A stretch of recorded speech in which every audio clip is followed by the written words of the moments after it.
It's been 10 years since the Pittsburgh Steelers played in the Super Bowl, and this year's Steelers team is looking much like a team of destiny, knocking off the 1, 2, and 3 seeds in the AFC on their road to Detroit and Super Bowl XXXIX. The Seattle Seahawks, by contrast, have had a relatively easy time of things in the NFC, cruising to a 13-3 regular season record, and finally rising above their one-and-done playoff reputation with commanding wins against the Redskins and the Panthers. It's the land of drizzle and overpriced coffee against the terrible towels of Steeltown in Super Bowl XL as the Seattle Seahawks take on the Pittsburgh Steelers. Hello everyone, I'm Brian Eckberg, welcoming you to another simulated Super Bowl here at GameSpot Sports. Joining me in the booth this year is the man who hasn't seen a non-virtual football since he got hit in the head with one in 9th grade gym class, Alex Navarro. Alex, the football gaming world looks a bit different this year. Right you are, Brian. Madden is now the only NFL game around, which means this year's simulated Super Bowl is going to be exactly half as long as last year's. Go exclusivity! Our sideline reporter this year is none other than the Maury Povich of internet video game talk shows, Rich Gallup. Rich, how are things going down there? Hey Brian, hey Alex, go Pats! You guys didn't ask, but I'm going to make my Super Bowl prediction right here and now. You see, Seahawks quarterback Matt Hasselbeck grew up just mere miles from Foxborough Stadium and not too far from my parents' house. And stud Seattle linebacker Lofo Tutupu is son of former Patriots special teams great Mosi Tutupu. And Matt's dad, Don, was a tight end for the Pats and teammates with Mosi from 1978 to 1983. With connections like that, Seattle can't lose. Seahawks 63, Steelers 4. Back to you. Ah, sweet revenge. Sterling sideline work as always, Rich. Before we get to simulating the Super Bowl with Madden NFL 06 for Xbox, you may be wondering where the fourth member of our broadcast team is hiding. Yes, former San Francisco Demons backup place kicker Bob Kalaiko is resting comfortably from his home in Richmond, California, serving a 6-month house arrest sentence for violating the restraining order Susie Colbert had put on him last year. Bob, got a special treat for us, don't you? I sure do. You might be in the fancy GameSpot studios, but I got my own Super Bowl ride going on right here. Isn't that right, guys? We got snacks, we got drinks, and we got this huge big screen TV all here ready to go. And while you guys are sitting there checking out the Super Bowl on your Xbox, we're going to be sitting here playing the game the way it was meant to be played on the Nintendo DS. Back to you guys. Thanks, Bob. With that, let's get to the kickoff of the simulated Super Bowl XL. By all rights, this looks like a game Pittsburgh should win. That's right. A lot of folks think Seattle made the most of a cream puff NFC schedule and doesn't match up favorably with a Pittsburgh team that's so strong on both sides of the ball. And I am one of those folks.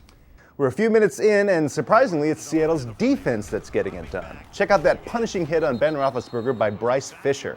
Well, that's pretty good, but I'm still going with the Pittsburgh D. After 4 straight running plays, Seattle is threatening in the Pittsburgh red zone. Hasselbeck drops back, fires into the end zone, and connects with the Steelers' Deshae Townsend. That's just a bad throw, especially when he clearly could have run it in with his quick, his functional feet. On the very next series for the Hawks, Hasselbeck goes Kyle Bowler and tosses a duck straight into the open arms of a Steeler defender/receiver. This time it's James Ferrier, who I might add never did that on my fantasy football team this year. Yeah, I noticed. By the way, did I tell you I won my division this year? Frequently. Hey, Rich, it looks like your neighbor Hasselbeck is having some trouble down there. What can you tell us from the sidelines? Well, Brian and Alex, I can tell you that Tom Brady would have converted either of those throws for TDs. I can tell you that Bill Belichick's boys would be up by 20 by now. I can tell you that Pittsburgh isn't geographically located in New England, and I can tell you that the only job more useless than NFL sideline reporting is being a backup place kicker in the XFL. Back to you. Wow. So at the end of the first quarter, there's no score, little fan interest, and miserable TV ratings. Let's see if these two teams can't pick up the pace a little bit in the second quarter. But before we do that, let's check in with Bob and see how his Nintendo DS Super Bowl party is shaping up. Bob? Well, a few people had to go take off and work on their cars or wash their hair or something, but we're all still here having a great time, right guys? Yeah, so DS Bowl Uno is going great here. I think the gray team scored a touchdown on the other gray team, but whatever, that's not the important thing. The important thing here is we're about to play some Seahawks Trivia. Who wants to do that? Yeah. All right, here's the first question.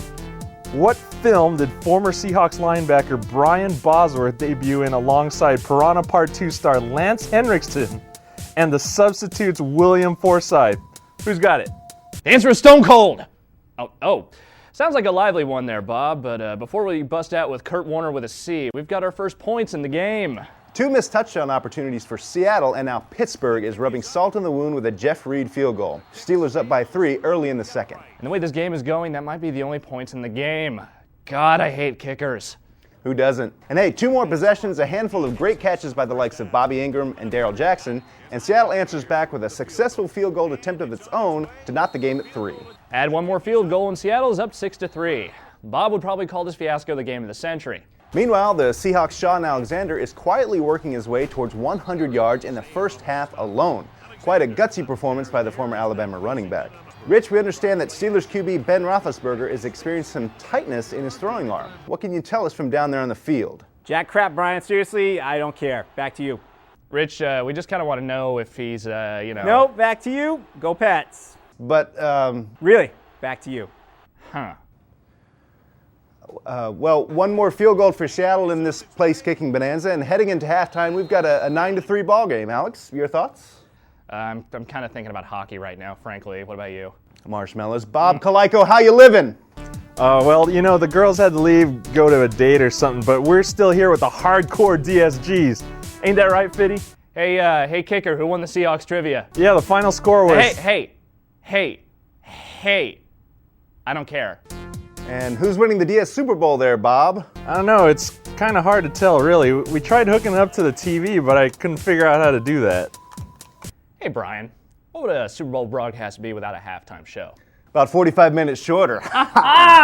Amen, brother. Nonetheless, we've got a halftime show for you, the likes of which you've never seen before. That's right. Forget the badly choreographed musical numbers and accidental nudity. Our halftime show is all about the games. That's right. Wait a minute. There's no nudity? None. Damn it. Recently, tragedy struck the sports video game scene when the NFL decided exclusivity was in its best licensing interests. But just because EA's Madden is the only football game in town, that doesn't mean other publishers don't deserve a shot at simulating the Super Bowl. GameSpot's Jeff Gerstmann has more. Thanks, Alex. While it's true that only EA can make a licensed NFL video game, in the interest of fair play, we're giving other publishers like 2K Sports, Midway, THQ, Activision, and Konami shots at simulating the Super Bowl in their respective sports games. Let's start with the only other new pro football game released in 2005, Blitz the League. Pittsburgh got off to a slow start, taking brutal hit after brutal hit from Seattle's amped-up defense. Ouch. And even with the power of modern medicine on their side, they still never scored a point. Final score, 31-0 Seattle. The Super Bowl comes to Hockeytown as the Steelers and the Seahawks drop the puck in the friendly confines of the Joe Louis Arena in NHL 2K6. And it isn't long before both teams take advantage of the rules of hockey. There's Heath Miller pounding Lofa Tatupu. And here's Antoine Randall dishing the fist to D-Jack. And Jerome Bettis learns how Joe puts the vicious in Jeravicious. Steelers win 2-1 thanks to goals from Big Ben and Willie Parker. Ben Roethlisberger is known for his poise in the pocket, but apparently that doesn't translate well to the mound in ESPN MLB 2K5 as he's lit up by Seattle Seahawks batters left and right. Hey Ben, maybe you should eat some fried chicken before your next start. Get a little movement on that ball. Matt Hasselbeck, on the other hand, has got a cool hand whether he's tossing touchdown strikes or dealing the nasty stuff from 60 feet 6 inches. Check this out. Strike. It just goes to show you one can't spell Hasselbeck without the K. Seahawks/Mariners win 3-1. Seattle's winning ways continued on NBA 2K6's hardwood. Here's Shaun Alexander rocking the windmill and picking up the foul three-point play. Of course, with Pittsburgh's inside game relying on the Chuck Wagon-esque Jerome Bettis, they never had a chance. Seattle 110, Pittsburgh 89. The punishment continues for the rowdy boys from Steel Town, this time in the squared circle. Big Ben and the Bus mount some strong offense early in the match, only to be outwitted, outmatched, and out-wrestled by a combined tandem of Alexander and Matt Hasselbeck. Here's Hasselbeck landing the Thomas Seahawk toss, his patented finishing maneuver. He goes in for the pin. 1, 2, 3. Oh my God! Oh my God, Seahawks! Seahawks win! Seahawks!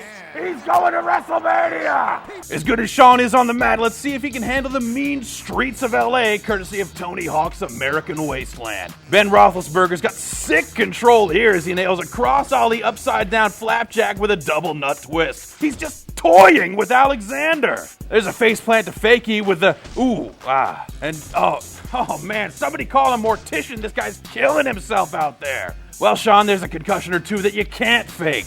Steelers win 11 billion to 34. And lastly, we turn to a game where the kickers really matter, winning 11-8. The Steelers, led by place kicker Jeff Reed, managed to mount some exciting scoring chances against Josh Brown's Seattle Seahawks. But in true soccer fashion, absolutely none of those chances resulted in goals. An exciting shootout came later, yet, in all honesty, we'd left the game at that point to hit the pub. So let's just say Pittsburgh took this one too. From the ice of Detroit to the streets of LA, just because the NFL wants you to be playing only one game, that doesn't mean you have to limit yourself to playing just one Super Bowl. Back to you guys. I don't know about you, Alex, but I thought that was great stuff. Better than Shania Twain and Sting, for dang sure. I do enjoy the montages. That's right. Heading into the third quarter, though, we've got Seattle and Pittsburgh in a close 9-3 struggle. What are the teams going to need to do to open up the field and make some things happen, Alex? I don't know. Why don't you ask Rich? I don't want to. Go ahead. I dare you. Dude, he scares me, and besides, you're the color guy. Do it, wuss. Rich? Back to you. Right. Heading into the third quarter action, it's, let me see if I get this right, punt, interception, punt, sack, punt, and yet another field goal. The gods curse me, 9-6 Seattle. This is crap. I'm seriously sick of calling this game. Dude, it's your job, you have to. No, screw that. The only way I'm doing the rest of this game is if there's money involved. Seahawks by 26 points. You're on, $100 in Bob's DS? Bring it. Money in the bank. Now things are getting interesting here in the studio. Things are livening up on the field, too. Just for you, Brian, it's 52 yards from Hasselbeck to Jackson for 6! Damn! I mean, great concentration on the ball from Jackson. He's really stepping up as Seattle's go-to guy. 16-6 Seattle, and the Steelers really need to get their act together. Really. Here's what I don't get about Pittsburgh. Look at all the time Ben has here in the pocket. Seriously, the guy's got half a quarter to find a receiver, and every time he drops back, he keeps throwing these kinds of turds. I'm sure he'll find his rhythm soon enough, and look at this. Willie Parker shouldering the load up the middle. He just broke the 100-yard rushing mark. That's all well and good, but if you want to talk about a real running back, watch here as Sean Alexander bulldozes Chris Hope on his way to his first touchdown. 23-6 Seattle. Hope's going to need to reset his jaw after that shot. You know what, Alex? I'll see your Sean, and I'll raise you a bus. My boy Jerome Bettis rumbles and tumbles and stumbles down into the end zone to bring Pittsburgh back within 10. Back to you! Rich, we didn't ask you anything. Yeah, but I figured you were going to ask me about that Michael Boulware injury. He was out for one play, big deal. Back to you. Thanks, Rich. We're now in the fourth quarter, and it seems that Matt Hasselbeck has decided to put on a clinic for the fans here in Detroit. A 69-yard touchdown to Darrell Jackson. Team Starbucks once again up by 17. Dude, you are so going to lose this bet, and I'm so spending it on strippers. Don't remind me. Hey, Bob, how are things going on over there? Yeah, man, that kick was beautiful. Cortez was late to warm-ups or something, so I just kicked it. Boom, split the uprights. It thing landed in the jacuzzi right between two chicks and Val Venus. You know what I'm saying? Bobby, can you hear us? Bob Kaliko, respond. Oh, man, it's that Diet Pepsi machine commercial. Hey, you know Susie Colbert's in that one, right? Well, in the time it took Bob to become completely disinterested in his Nintendo DS ball, the friggin' Seahawks scored twice. Once on a Hasselbeck to Ingram pass, and again on their fourth field goal of the game. Now that's a kick I can get behind. Hey, Brian, look, Willie Parker, he's trying to win. Parker straight down the middle of the field, untouched for 81 yards, touchdown Steelers. The lead is only 20. Bob, dude, your DS is safe. All right. The seconds are winding down in the Super Bowl Extra Large. The Seahawks should just run the clock out with Maurice Morris, who's now in for Sean Alexander. But uh-oh, Brian. For whatever reason, they seem to be intent on throwing the ball. It's another TD for Darrell Jackson. That's his third in the game. And now the Seahawks are up by, they're up by 27 with just minutes to go. Is this enough Hasselbeck to win back Rich? Sure is, Alex. Talk about a tale of two halves. The first half, neither team could get going, and now Seattle comes alive with a total of 681 yards on offense, including 459 yards in the air from Matt Hasselbeck, only to be expected from the son of a Pats tight end. Wouldn't you say, Alex? I would say, Rich. And as good a performance as that was for Matt, MVP awards have to go to Darrell Jackson, who caught 10 passes for 212 yards and 3 touchdowns. Truly a game-changing performance from the 6-year man from Florida. Wouldn't you say, Brian? Back to you. No, back to you! Pay up, ass.